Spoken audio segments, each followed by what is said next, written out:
start going here. Good turn.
Resource.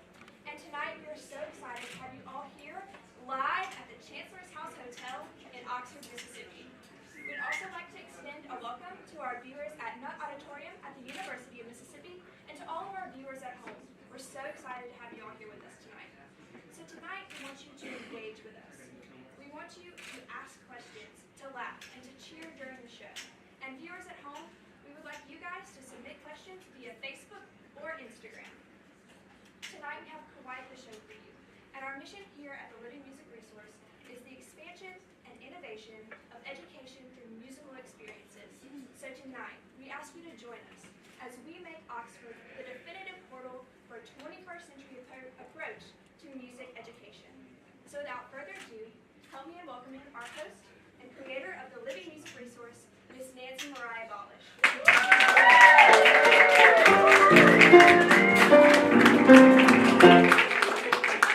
Good evening, and welcome to the Chancellor's House Hotel. Very exciting to be here. We are just right off the square of historic Oxford and just down the street from the University of Mississippi. And whether you're in this lovely library room or watching us via the live stream, we are so glad you're with us and part of our music revolution. That's right. So tonight, I think there are a few things in the news, in the world, that I want to just talk with you for a minute about. First off, anyone watch the Oscars? Yes. I'm still recovering from the duet between Lady Gaga and Bradley Cooper. I'm one of those people when I watch award shows, it doesn't matter what the award show is for. It could be, I don't know, a dog show, it could be whatever. I want to hear the speech. So her speech really spoke to me. She said, this is Lady Gaga for winning for Best Song. I have worked hard for a long time, and it's not about winning. What it's about is not giving up. If you have a dream, fight for it. There's a discipline for passion. It's not about how many times you get rejected or you fall down and get beaten up, but how many times you stand up and are brave and you keep on going. Yes. Like that, and instantly I was like, okay, I needed to hear that, but I also want my students to remember that, and I think we all need to remember that at moments, especially with sometimes how things are in the world, to just remember that. So keep on going, keep on fighting. In other news, a really acclaimed composer passed away earlier last week. Dominic Argento, an acclaimed composer who really came to the forefront with his opera Postcards from Morocco. Wonderful composer, a Fulbright recipient. He really made his mark in the world. My personal introduction to Dominic Argento was in my undergrad when my voice teacher suggested I work on a song cycle called Casa Guidi. And it's just one of those works where the text is set so beautifully with the music and it creates this wonderful connection with your audience, which I had to also bring this up besides paying homage to Dominic Argento. I feel like Dominic Argento and our artist tonight, Paul Sanchez, have quite a few things in common. So Paul, who you're going to meet in a moment, also was a Fulbright recipient. Also, like Dominic Argento, a grad of the Eastman School of Music. And I predict, also like Dominic Argento, going to be one of those composers that we're talking about for a long time. So I give dedication to Dominic Argento, your legacy lives on. Another thing I'm going to bring up. We got a big birthday year this year for a certain organization. NATS, not G-N-A-T-S, I'm not talking about bugs. I'm talking about N-A-T-S, the National Association Teachers of Singing. It is the largest organization for voice teachers, and this year we are going to be celebrating our 75th birthday. That is quite an accomplishment. So happy birthday, NATS. University of Mississippi, well not here, we're at the Chancellor's House, but here at the University of Mississippi, later in March, we are going to be hosting the Mississippi Chapter Conference for that organization. So it's quite a feat to make something 75 years. So who's ready for entertainment? We are committed to giving you the opportunity to interact with acclaimed artists in real time. So you're in this room and you want to ask a question, I see so many lovely faces. Hello there, Effie. Last time you were up here, now over there. All right. If we want to chime in while you're here, please do so. If you want to tweet us at LivNewsRes, please do so. Instagram, we are at LMR_Ole Miss, or in YouTube, chat away. Let's set the mood for LMR Live. Intro video.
Kayleen Sanchez and one your old friend of this community, Tiffany Gammell.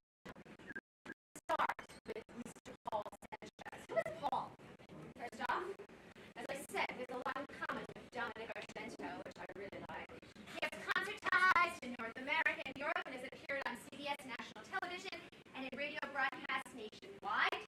Sanchez is an active recording artist with 6 commercial released CDs as of 2017.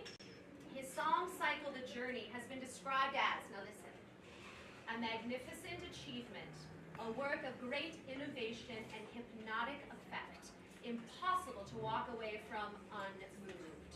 I agree. Dr. Sanchez is Director of Piano Studies and the International Piano Series at the College of Charleston in South Carolina, co-founder of the San Francisco International Piano Festival, the Charleston Chamber Music Intensive, and the Dakota Sky Foundation. I'm tired just saying that. Help me welcome Paul Sanchez.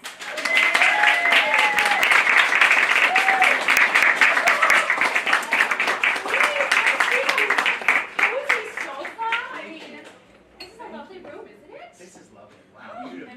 And what an introduction, my goodness. Well, it's fun to say all that. You're so accomplished. It's fantastic. All right.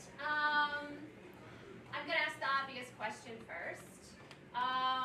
When did you first start composing?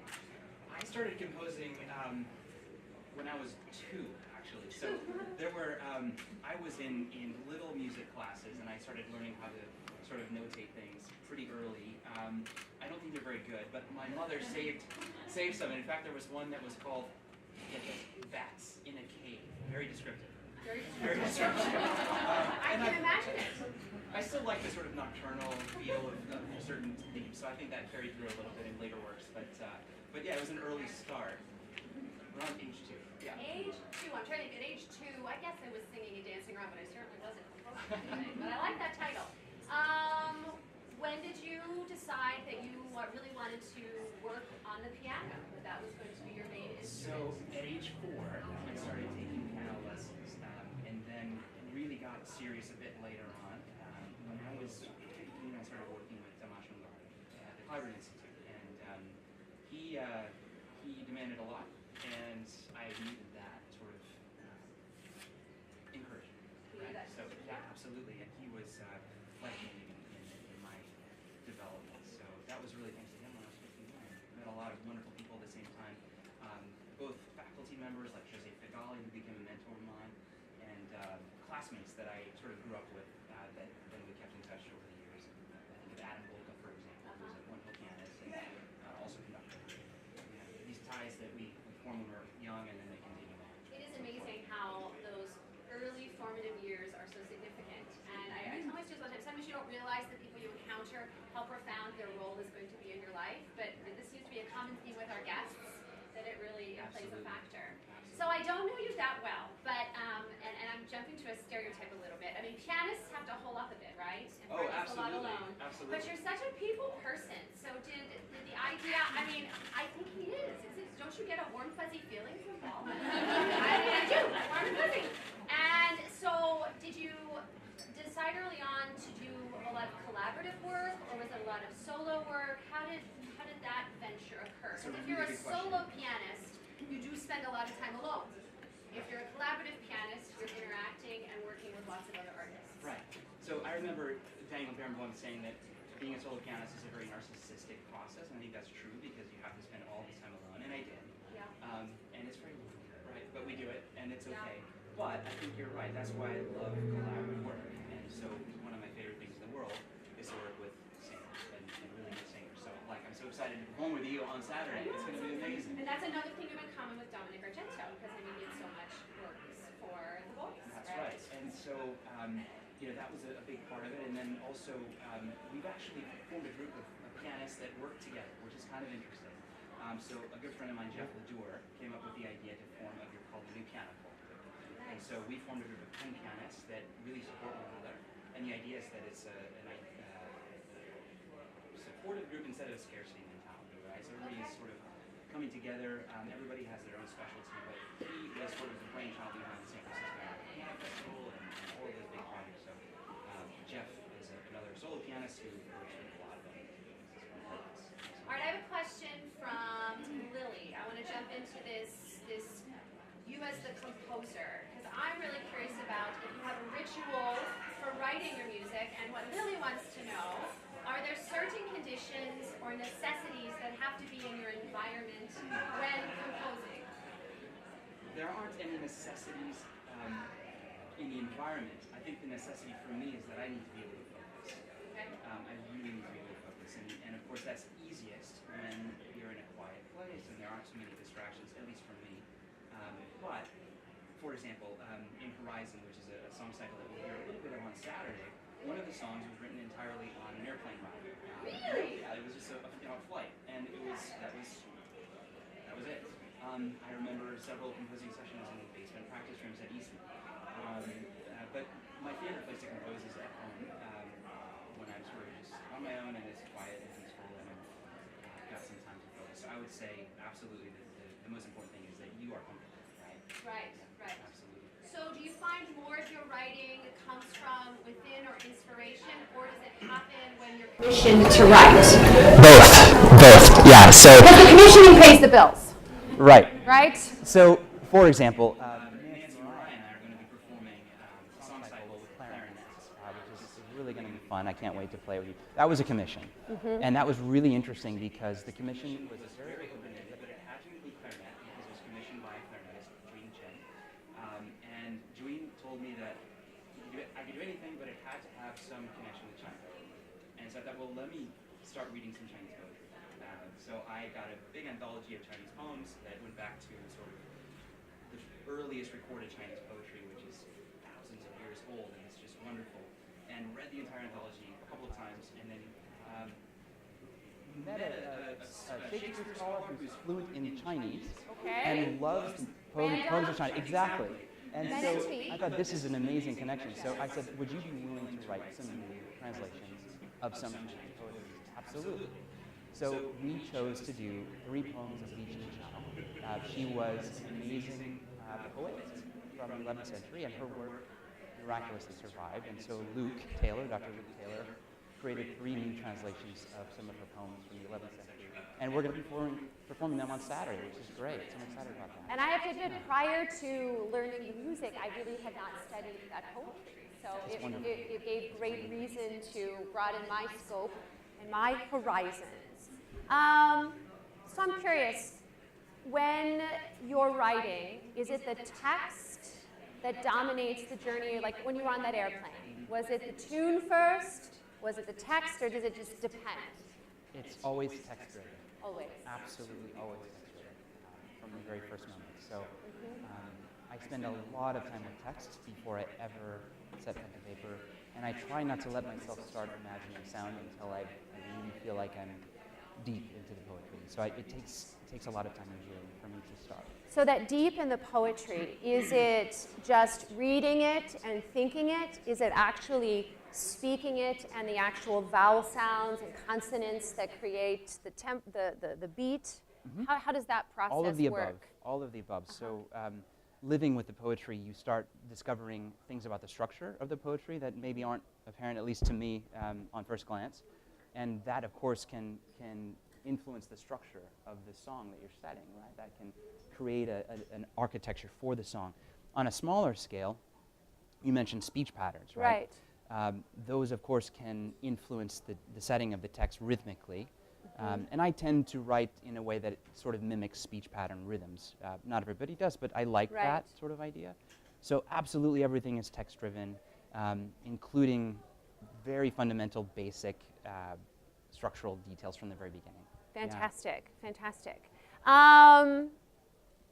I know the answer to this question because we talked about it earlier, but I want to ask it. Has the process or product of one of your works ever been a truly cathartic experience? Yes, absolutely. Absolutely. I can think of a couple of instances.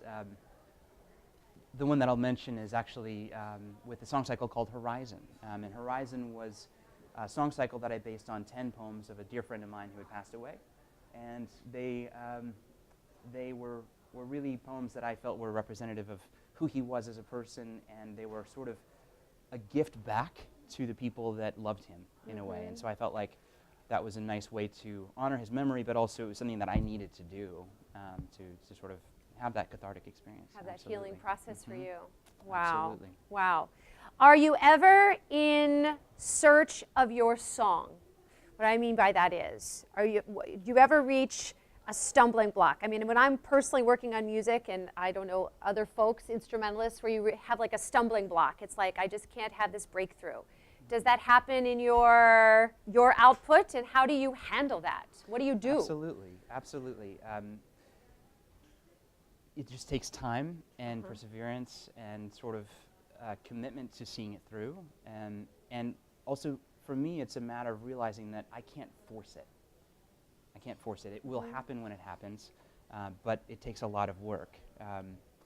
So a recent friendship that I've come into is with fellow composer Graham Lynch. Graham is a wonderful composer, a British composer, and Kayleen and I happened to do the world premiere of one of his song cycles on Sappho poems. And so Graham and I have been in touch since, and he's not only an incredible composer, but just a wonderful person.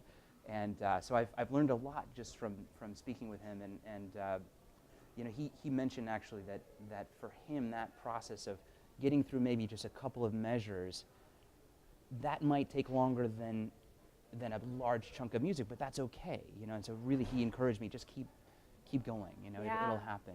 So interesting you saying that, because I was having a conversation with a student today. It was not related to music at all, a totally different class.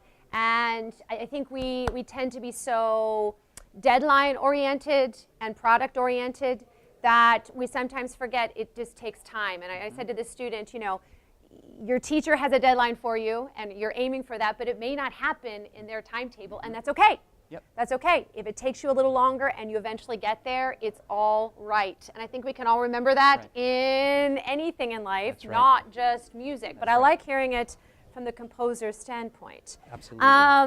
All right. I want to share with those of you just 3 little snippets of Paul's work. So we have a little video. Those at home, just to get a little taste. I'm sorry you won't be in Oxford to experience it, but I'll just give this plug now. You can purchase, you know, all of Paul's music is available online, and I highly recommend supporting the artist. Just like, okay, we didn't know each other well, and he's coming here to perform, and I purchased his music off his website, and he was like, I would have given you a copy. I'm like, no way. I have to support the artist. I have to buy the music. Nancy Maria. So yes.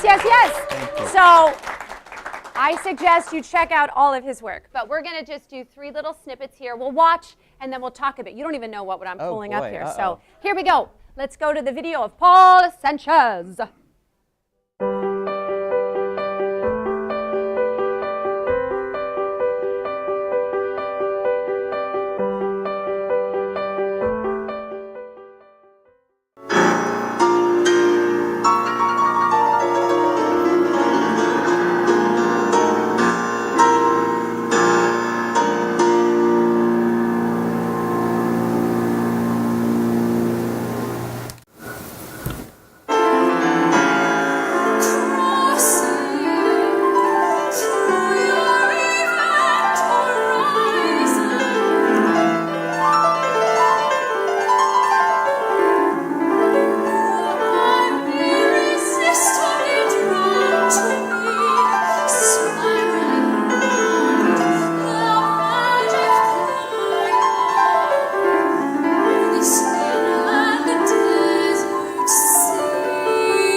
off in paradise to have a home in glory. Thank you. Thank you. Those are three that I really enjoyed. So let's talk about what those three are. So the first is you as a solo pianist, Rachmaninoff. Rachmaninoff, second sonata. Right. Second sonata, Right. beautiful. The second one, someone we're going to meet momentarily, your muse. That's right. Kayleen Sanchez, also his wife, or he's her husband, however you want to look at that. And that is Horizon from That's right. Horizon for Harlan. That's it. And then the third, talk to me a little about the third one. So- I really, her sound, Lord. So, right, the third one, that was from a live webcast on Chicago WFMT recently, sometime in the fall, and that was Janae Bridges. Janae is a wonderful mezzo. So Janae and I have worked together a few times now. We recorded an album of music by Sean Apebolo.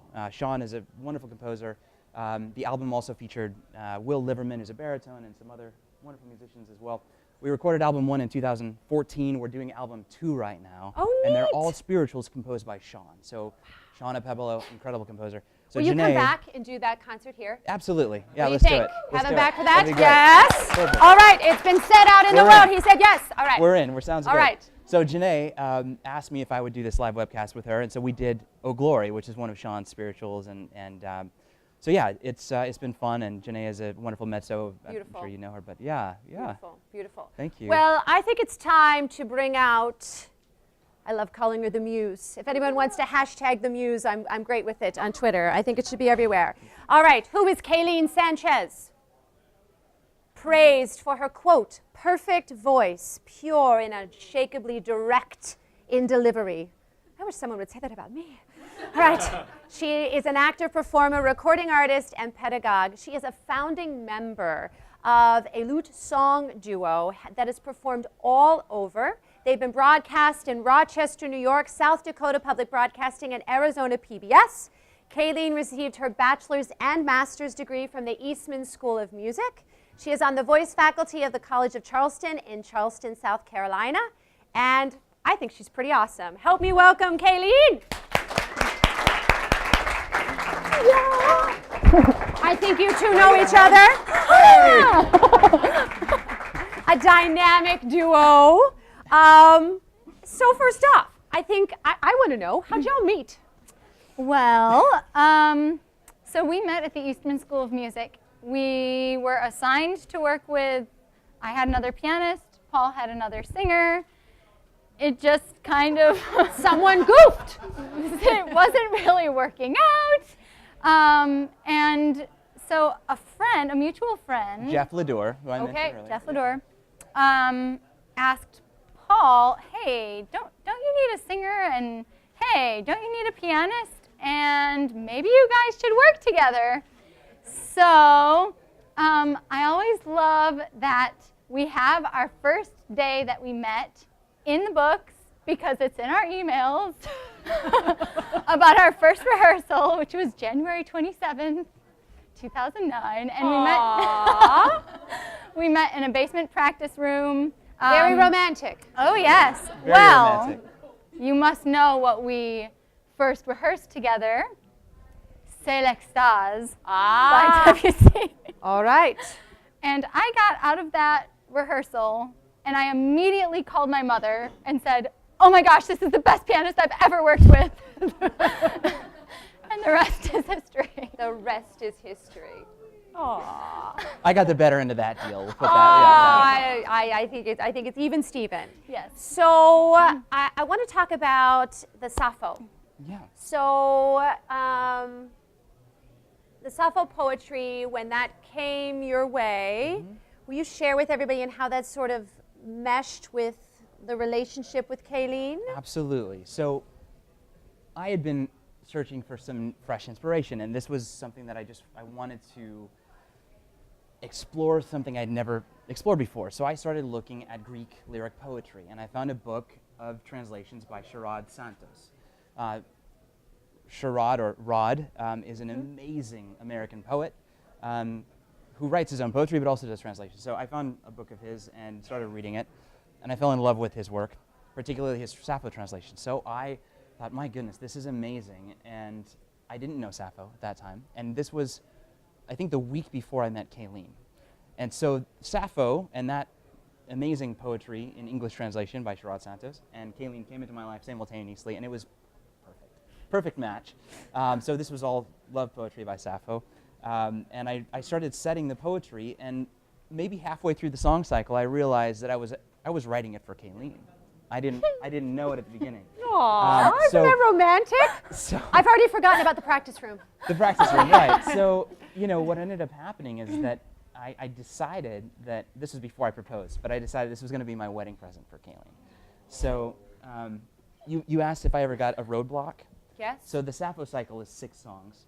The 6th one is sort of the big one, and that's the crux of the whole cycle. And in it, Sappho says, at the very end, she says to her beloved, she says, "Someone, I tell you, will remember us, even in another time." And that just, just hit me so hard. And I remember thinking, that's the most important moment. I have to set that up perfectly. It can't be a note off, right? Right. And so I wrote the first 5 songs in no time at all. And then that last song took me months and months and months of work. And finally, I finished it before the wedding, which is great. And Kayleen said yes, Good, which you is had a great. deadline. So it all worked out. Aww. And we got to sing it together. Yeah. Nice. And nice. Sherrod was incredibly gracious and gave us permission to use the poetry. And Can I read a quote from him that's in your CD? Thank But I you. want to share this, what was written about this cycle called The Journey, correct? Mm-hmm. So, stepping out from the shadow of heroes and gods, the lyric poem began in song scaled to the measure of human experience. Paul Sanchez's The Journey brilliantly captures Sappho's spectral, eerie, sensual voice, an incarnation of one of the most carnate sensibilities in Western literature. At the same time, the song cycle gives rise to an expressive grandeur that is uniquely inspired, uniquely its own, as if to prove once again that music is a process, not of being, but of becoming.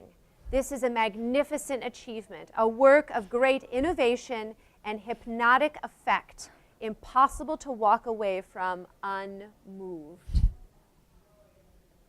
Powerful words. he's a poet. I mean, he's a very, poet, yes. I very agree. eloquent. Thank you. What I love most in this is not of being, but of becoming. Because that applies to so many aspects of life, right? Mm-hmm. At the moment we really feel like, oh, I'm here, or I've arrived, or it is not just this, it's what are we still evolving to? What are we working towards? Exactly. What do we want to become? What do we want to achieve? And it's so beautiful. So to have that said, He was very gracious. Thank you. Yes, Thank you for sharing. yes. All right, so I have a question for you from a student. Let me find it here. All right. This is from Jashwan, and either of you can answer this. A lot of friends or colleagues dropped out of music along the way. I think this ties to this being and becoming. What is your source of power to continue what you're doing? Wow. Wow. I'd like to know too, because no, I'm just curious. That's a very tricky thing, and Paul and I talk a lot about that. On days when you feel like what you do might not really mean anything to anybody but yourself, and we just try to encourage one another that for some reason that is in you and it needs to come out. And somewhere along the way, maybe someone needs to hear it, but also you need to express that because that's what's been put inside of you. For sure. I think we, performers, I think sometimes we get so focused on, and the audience is important, don't get me wrong, but the pressure that comes sometimes with providing. Yeah. And I think what you just said is really important. It also has to be cathartic and purposeful for oneself. And there is something special that's been put in each of us to Every share. single person. Every single person. Musician, non-musician. Yeah. What is that thing inside of you, that spark that you're going to share? That's a good thing to, I like how you said that. I should just be quiet and leave it be where it was. Leave it be. Something that you're both great at, and it's something that I'm passionate about, is being entrepreneurial. I mean, you really are creating opportunity and creating entities to share the gifts that you have. Can you share anything about the creation of any of the organizations, whether it's the Duo or the San Francisco International Piano Festival? Sure. So you mentioned San Francisco International Piano Festival. So that was something that was started by a group of friends, a group of pianists who supported one another. It's called the New Piano Collective. And really, the vision was to have a place where everyone could be themselves, right? And I think this ties into what Kayleen was saying, because to be yourself, you have to believe that what you have is worthwhile and is worth doing. And I think don't lose faith in yourself. Don't lose faith in your own talent and in what you have to say. If it means something to you, keep pursuing it.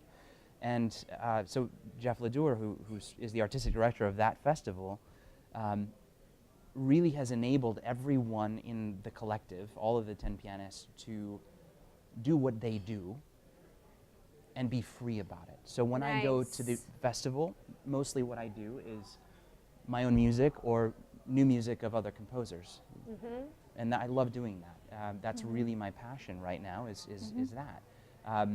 Another pianist, John Andrew Slominski, who's an amazing pianist, he will come and do new American music, or he'll do 18th century classical improvisation, which is something that he's incredible at. So everybody sort of has their vision. I don't want to steal this whole question. Did you? No, I think the formation of Bedlam was very much out of the same spirit.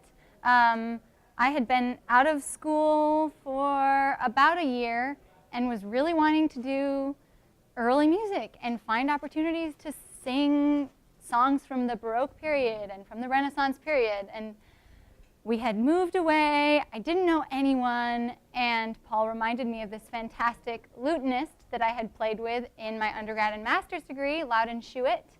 And I was like, I don't know, do you really think I should email him? We're not even in the same city. How are we gonna possibly make this work? Which is right. It's like all the things that aren't going to work first before, all of the things. And Paul said, just write the email. I wrote the email, got an email back immediately saying, I'm so glad you reached out. I've been wanting to work with you too. And so out of that sprung Bedlam, and we do lute songs. We also have some new stuff that we're working on. Loudon has a passion for composing as well. Wow. So it's really just doing what you love and finding your niche, to do what you love and don't feel like you have to conform. I love that. My mantra all the time is the worst anyone can say is no. So it's always worth just asking, just send it out there. Just toss it into the universe and see what happens. And I think young people, especially when they're finishing that and going to the next step of what's my job going to be, is, I think, like you said, you really have to think, what am I good at? What really is my forte? What is my voice? Not literally, but figuratively, and going that direction. But how important is it first to lay the groundwork and make sure you have all the nuts and bolts before you decide to create something? Yes. One more example, a very good friend of mine, Andrew Reiners, is an amazing musician and administrator as well. When we were 24, and he was living in South Dakota and I was living in Spain, we decided to start a festival and arts organization in South Dakota, which became Dakota Sky. And he was the driving force behind making that organization work. But the important component there is that we had two of us. We could rely on one another. We trusted each other. We'd known each other a long time. And I just want to emphasize, those friendships, those really close friendships that you form now, they're so important and they're dear. That is a really common theme. There is not one guest that we have had who has not said that same thing. So I hope, students, you're taking note. Are you, Reagan? You got it written down? So speaking of entrepreneurial vision and administrator, we got to bring out another person, the person who has made our introduction possible. Yes. A sweetheart, am I allowed to say that? A sweetheart of Oxford and one of my favorite students ever. I've said it. I want to welcome Tiffany Gammell. Hey. Woo!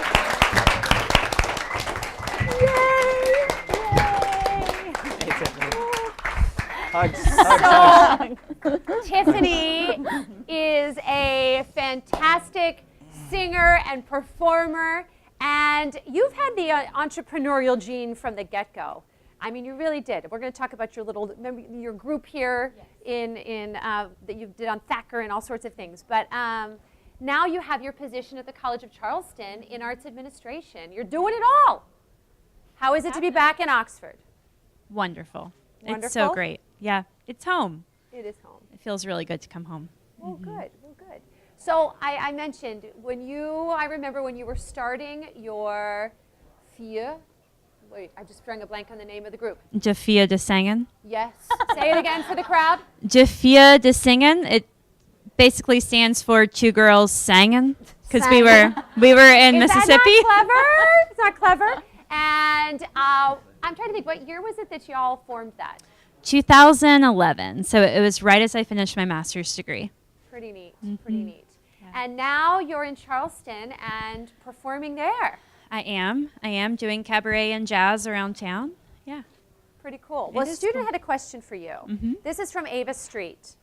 She says, I am interested in a career in music administration, but as I take on roles of director, I find that I am less eager to take on roles as performer.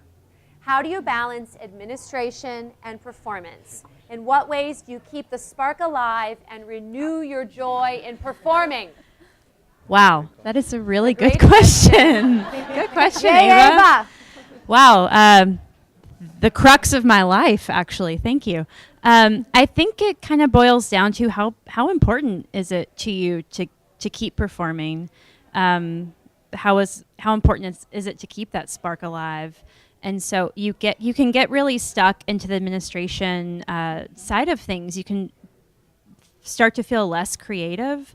And for me, when that started to happen, I knew that I had to change it because my first love is performing.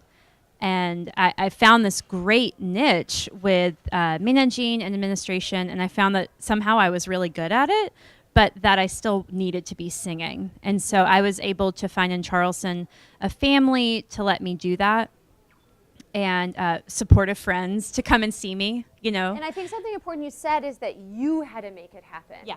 And I want everyone to hear that. And again, especially the students, you had to make it happen. Yeah, I did a lot of auditions, and even in a small town like Charleston, like you had to keep auditioning and find where you fit in. And I found that in a piano bar series, we did a collection of Sondheim reviews where I had a great time, and then blossomed with more cabaret performances. And that's where I always had the most fun on stage. And you introduced me to so many cabaret composers and different performances. So it's where I find the balance. For sure, for sure. I think whether you're in administration or you're a performer, we get typed sometimes. Do you find that you have to sort of enlighten, I was going to say educate, but enlighten sounds better, enlighten folks that you are a performer in addition to the administrator or vice versa, that making sure people understand that you can wear both hats? Yeah, sometimes, and I think when you're dealing with the right people, they kind of pick up on it already.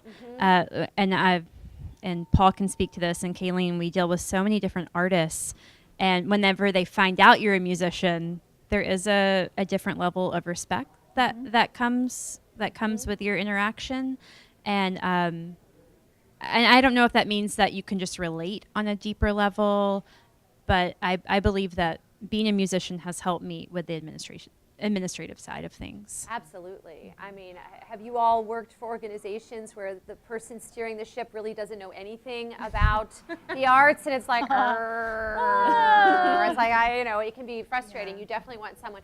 Flip of that too, I've been in organizations where someone is given a position in administration just because they're musically inclined and they don't know how to lead anything, right? It takes a certain mindset in order to make it happen. All right. we're gonna shake things up here for a minute. We're gonna play a little game. We always play a game on LMR Live. And our game tonight is What's in the Box? Hashtag all the feels. So we are going to have two teams. It will be College of Charleston versus University of Mississippi. Yes. The College of Charleston team will be Kayleen and Paul. And the University of Mississippi team will be Tiffany Gammell and John Michael Walker. I will explain the rules momentarily, but let's have our video to get us in the mood for all the feels.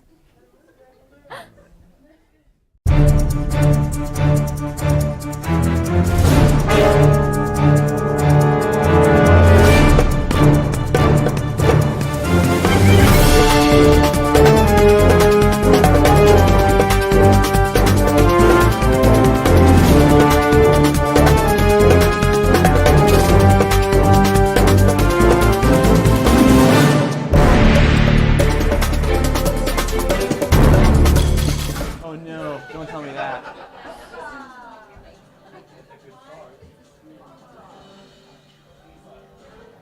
Uh-oh, Kayleen. I'm relying on you, honey. Oh no, I'm relying on you. All right, John Michael, come on up. Have you come on up? I'll have you, actually, I'm gonna have to have you come over here. So. Where would you like us? Let's, Lay across all of them. Here, we can squish. Poor John Michael. Are we back, Carly?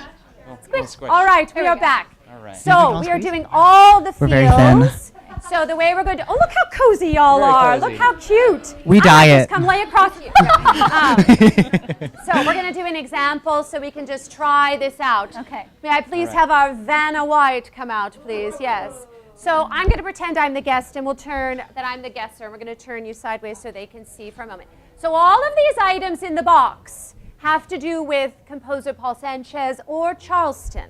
All right? No. So I would, for instance, and I know it's in here, but you will reach in the box and you will feel, and we're going to scare them a bit when they're reaching in because we wanted them to be sort of scared that they might get hurt or I don't know, something. So I'm reaching in and I'm feeling and I hopefully can figure out that this is a tea light, perhaps. Oh, I forgot to say I would give you a clue. The clue would be starlight. Ha ha ha ha. Right. Starlight. I feel, oh yes, it's a tea light. And I will say yay or nay, and we'll be excited and whoop right. it up. Ben, my feel gosh. free to chime in, okay? All right. Does it make sense? It makes sense. Yeah. Is it clear as makes mud sense. or as clear as water? All right, great. All right, up first, we will start with College of Charleston. One of you, come on up. Kayleen. Whoever All wants to go right, first. here we All go. right. So looking straight ahead, so you shan't get a peek in the box. Let me check my clue here so I'm on the right page here. All right. You're going to reach in. Your clue is a Charleston landmark. Oh gosh. All right. Should she be scared? Oh, eerie music. Ah! The battery! Yes! Ding, ding, ding, ding, ding, ding, I'm glad you took that. Oh, Very good. Very good. Genius. All right. Next up, that is one for College of Charleston, yes? Represent. Very good work, Kayleen. All right, someone from the University of Mississippi, please. All right, Miss Tiffany, looking straight ahead. Straight ahead.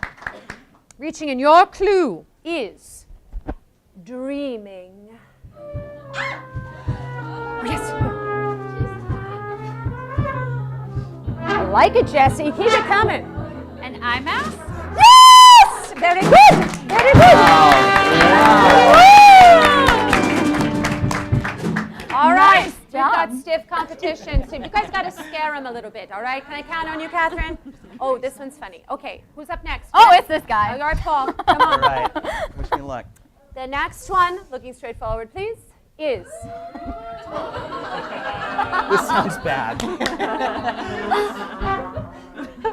the Battle of the Trees.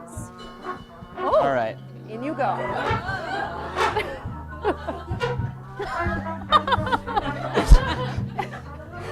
It feels like a pine tree.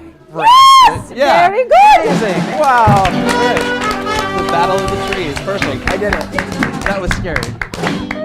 too good. They have all the feels. They have all the feels. All right.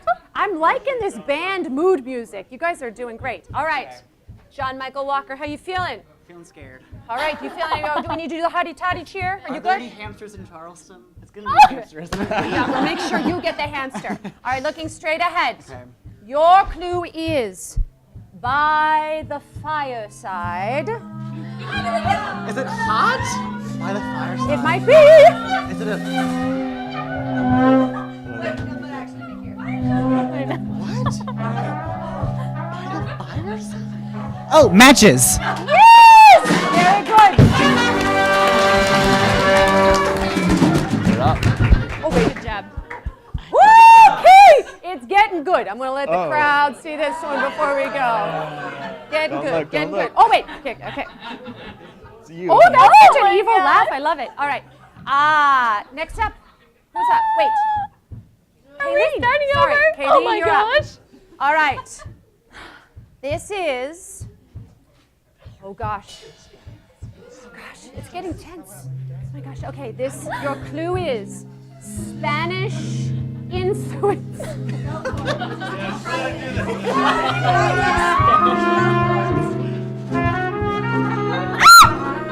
an avocado! She got it! Avocado! Wow.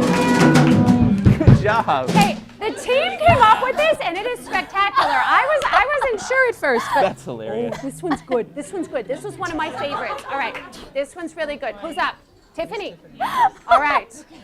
All right, you might not be able to tell what these are. You may not be able to tell, and I'm not going to say. You might not be able to tell.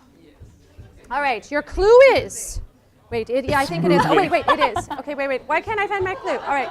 Oh, yes. Okay, your clue is wade in the water. Oh my gosh, be careful. All right.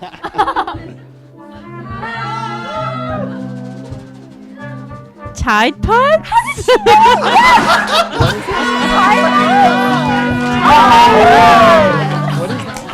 Pods. Oh my gosh. Wow. I do laundry? Wade in the water. You getting it, Amanda? That's You getting it? All right. Let me see what's up next. All right. Ooh, this is a good one. Oh good, this is great. All right, just be cautious. Be cautious. All right. Be cautious. You might react in a grand manner, all right? A winter farewell. Oh boy. All right. Oh, it's ice cubes. Yes, it's ice cream. All right. That's not so bad. Am I going to have a tiebreaker here? They're so good. Oh. All right. All right. No, don't be wrong. All right. I got to make sure I don't spill this on the nice floor here, the nice carpet. All right. Also, be cautious. All right. Another Charleston landmark. Oh, that's hard.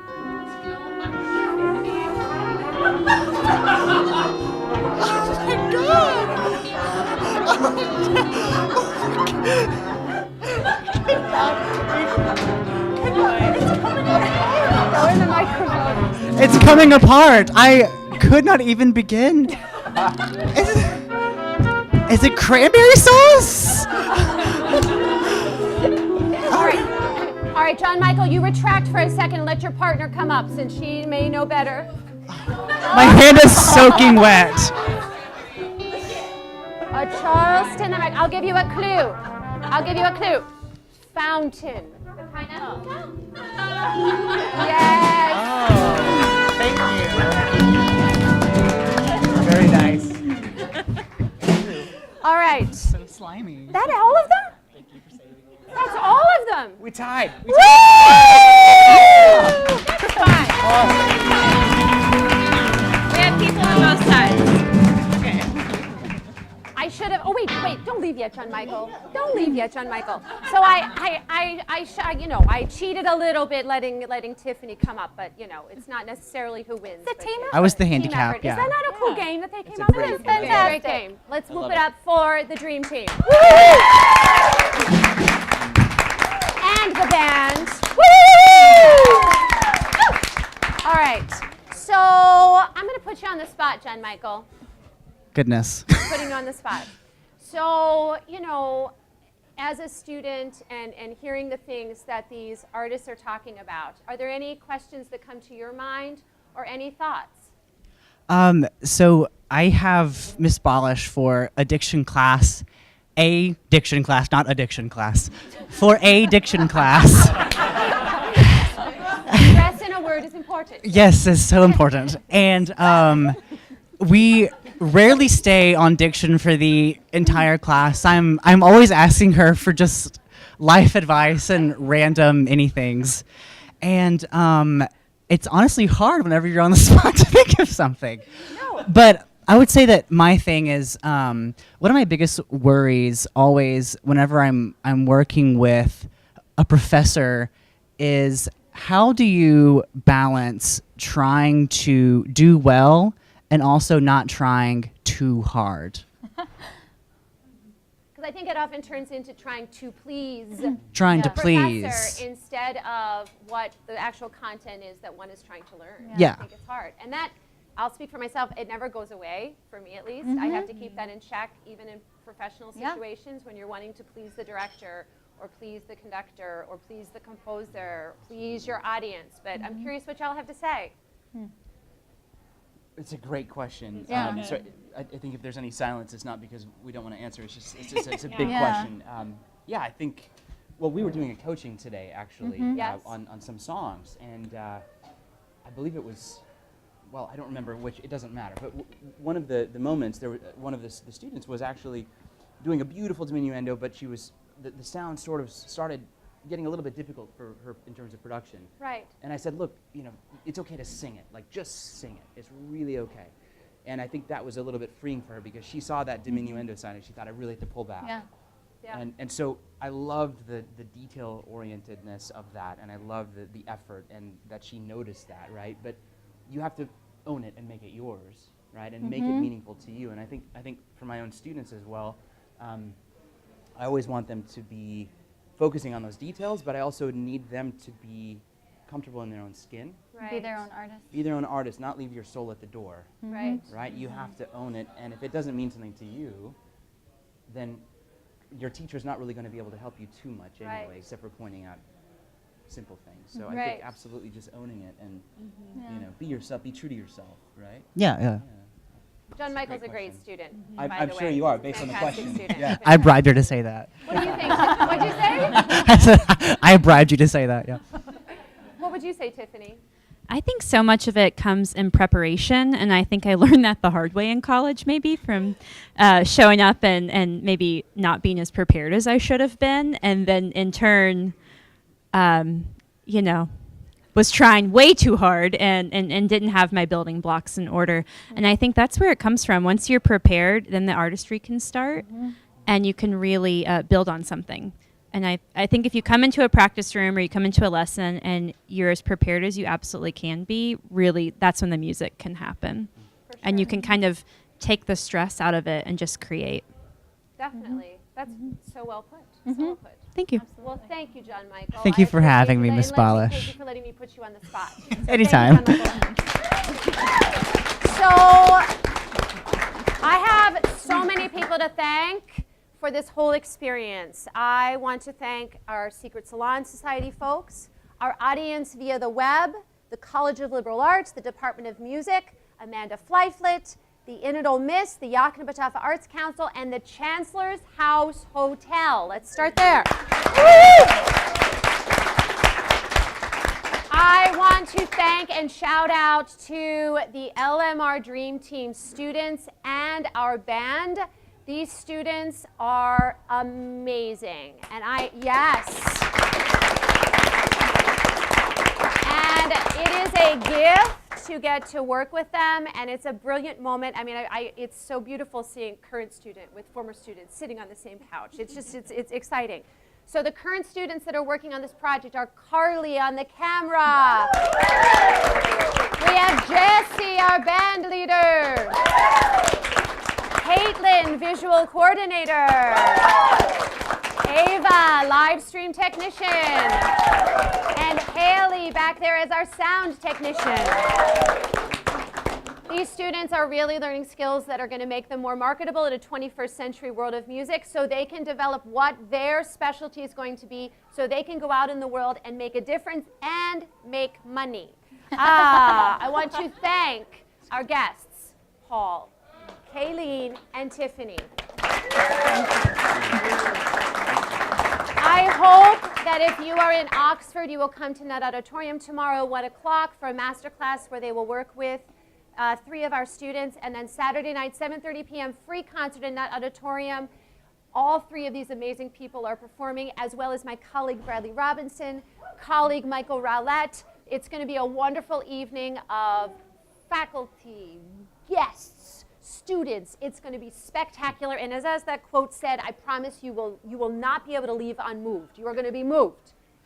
Spectacular. One last person that I really need to thank is Brady Bramlett, Executive Managing Director for the Living Music Resource, who produces the show and makes it all happen. Over there and standing next to Brady is Clifton Clements Odom, our host here at the hotel. So thank you. And Carly, pan this room just so people, you need to come visit Oxford, Mississippi. There is so much going on here, and when you come, stay here, come get a meal, come get a drink, you will not be disappointed. And as I always say, I'll wait till Carly comes back. No, she did exactly what I asked, which I'm very grateful. Good job, Carly. What am I about to say? The music, research, revolution continues! Woo!